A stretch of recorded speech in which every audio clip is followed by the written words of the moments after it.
you are always going to be looked at as a weirdo, as an outcast, as strange, as whatever. We're ghuraba, we're the strangers. Let that be our identity. It will separate us from everybody. Let's We talk were, about that. So I think that a lot of people, for example, they probably, even when they are born in, so you're speaking with regards to the reverts that are in the masjid, but I think even a lot of people who are born yeah, but then Muslim, now they all reverted, right? So basically, right? these people are Muslim for like 6, 7 years already now. It's like they Sure, used but to be reverts.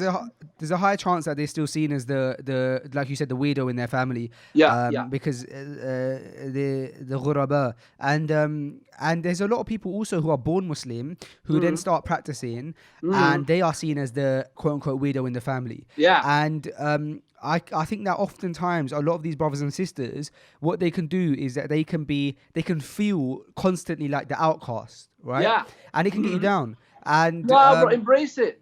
right, but so I had this thought yesterday, and it's amazing that we're talking about it now, because I had this thought yesterday where I was speaking to someone about this, and the person who I was speaking to said, perhaps that's their test with Allah, and if Allah gave them a family that was like just understanding and like it wasn't like a task that they had, then perhaps A, they would have had to test somewhere else, and B, like where would that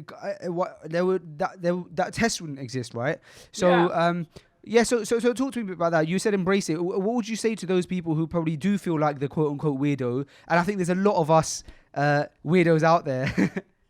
You know what? I'm so excited now. Bro, what surah are we supposed to read every Friday? Surah Al-Kahf. Why not Surah Baqarah, Surah Al Imran, Surah Al Nisa, Surah Maryam, Surah Al Taha? Why Surah Kaf? Why? I don't know.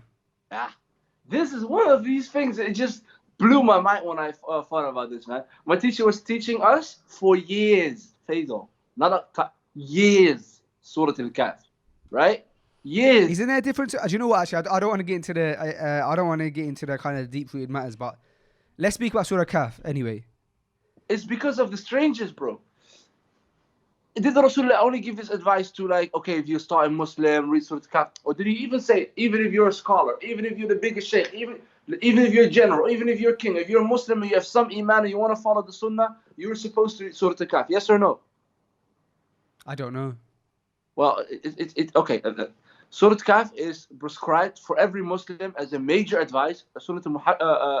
It's a Sunnah that is loved, right, to read every week. And the Okay. benefit of it will be that you'll get a light, a nur from Allah subhanahu wa ta'ala that will protect you for an entire week.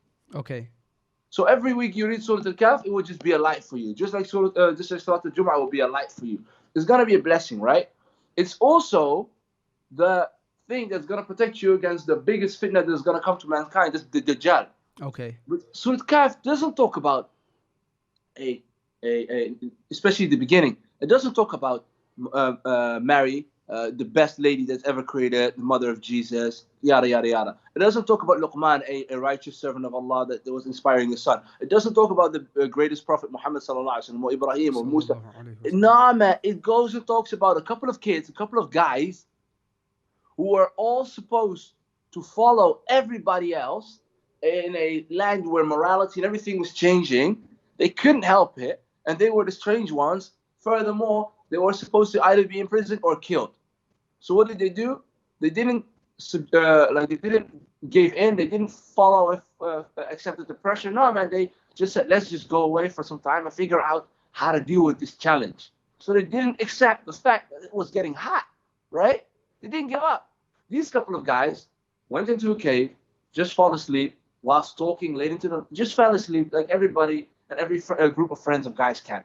And wallahi, Allah is telling a lot about it, and let's not go into all the details. But then again, the reason in the synonym being, and Islam is like a tree that is very deeply rooted in the ground.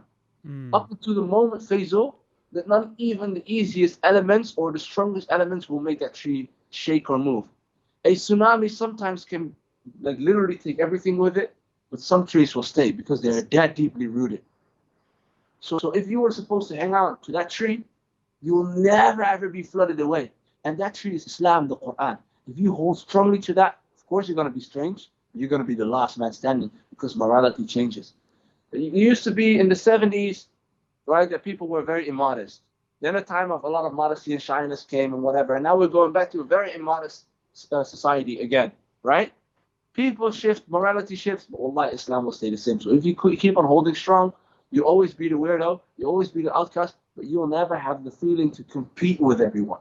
You can finally just relax and focus on yourself. SubhanAllah, it's so true, bro. Like when you realize that you have this, right? That like you're saying, like you're hanging onto that tree.